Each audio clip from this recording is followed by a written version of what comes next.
out here today to ask for justice for the homeless. We're here with the Justice for the Homeless Committee of the ACLU, Volusia Flagler ACLU, and this is a joint event between Indivisible Volusia and that committee. And we're just concerned about the things that have been happening with the homeless in Daytona Beach and in Volusia County.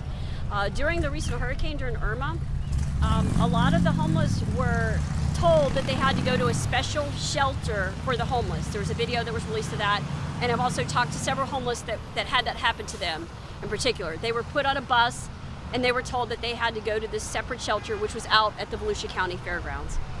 And in our estimation, that is not right, and is actually illegal and unconstitutional to discriminate against them in that way.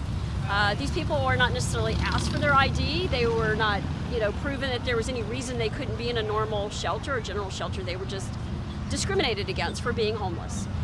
So that's one of the reasons we're out here today. The other reason we're out here is we see a lot of issues happening with the homeless, especially in the park over in City Island and other places, where the police feel that they can come up to the homeless and demand their ID and expect them to produce the ID because they're looking for someone. They have a warrant for someone and they're looking for people on warrant and they're just going around and demanding ID. Well, that is also illegal and unconstitutional. Yeah. They don't have the right to demand ID. And then and Chief Capri will tell me, well, they can say no to the officer. Well, sure they can, but the homeless feel intimidated by the police department and they're afraid, and so they often will just comply with the officer and go ahead and show the ID because they are afraid. They're living out here on the street, they don't feel safe all the time, and the police are not protecting them. Instead, the police are harassing them, even when they're not even committing crimes. I mean, if they're committing a crime, that's one thing, but these instances that I'm referring to are times when guys are just sitting in the park in a chair, reading or sitting on their blanket, not bothering anybody, and they're being asked to produce ID or they're being harassed in some way.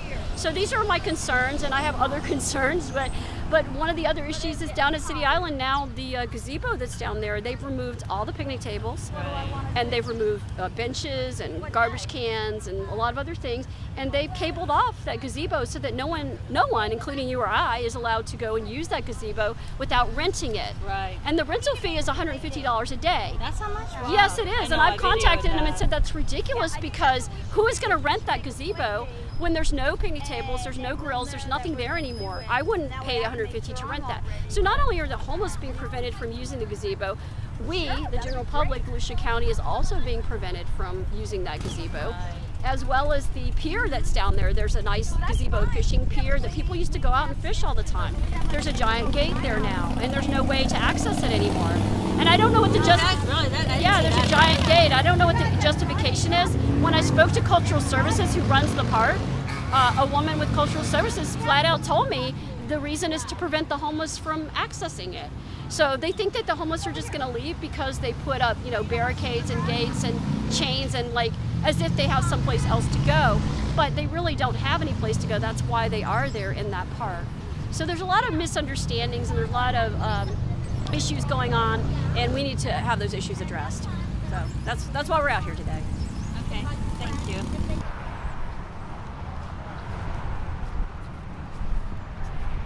Oh, son.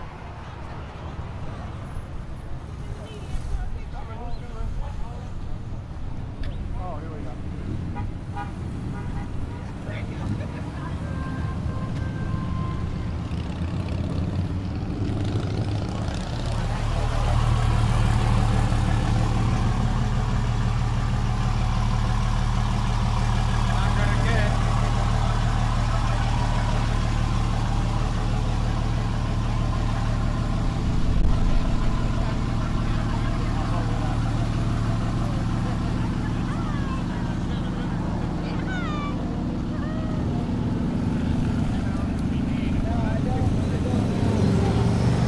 Pastor Mike, we're out here with an individual in a joint protest against the unfair treatment of the homeless during the Hurricane Irma evacuation. What group are you with, Mike? I'm with the Justice for Homeless Committee. Thank you, Brad. And we're doing a joint protest with Indivisible to protest the unequal treatment of the homeless evacuated for the Hurricane Irma, and they were separated and taken to a different shelter. So homelessness is not a crime. Homeless have equal rights. Homeless people are not second-class citizens, and we're just speaking up to raise awareness. God bless. Hi, my name's Amy DeMayo. When I was growing up, every time my dad was driving by the homeless people in the streets of Buffalo in the dead of winter, he would say, "Amy, there but the grace of God go we." The homeless people could be your brother, your son, your parent, your spouse even. There are many reasons why people are homeless, and just because they're homeless doesn't mean that they don't work. It means they don't have the money for a home. We are human beings, and we will take care of human beings like decent human beings would. Volusia needs to get a plan.